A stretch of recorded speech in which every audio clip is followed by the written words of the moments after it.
Газбен қамту мәселесі. Газдандыру, елордаға газ жеткізу бұл елбасымыз Нұрсұлтан Әбішұлының тарихи жобасы.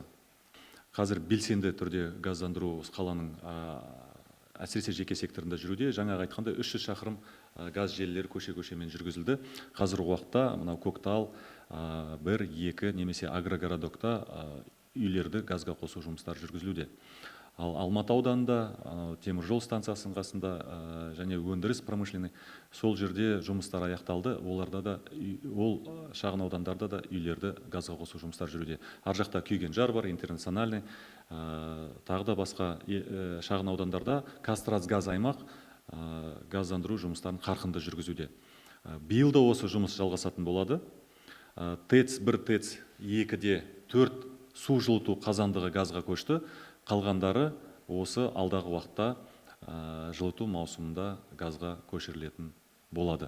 Негізінен бұл газдандыру жұмыс 23 жылға дейін жалғасатын болады.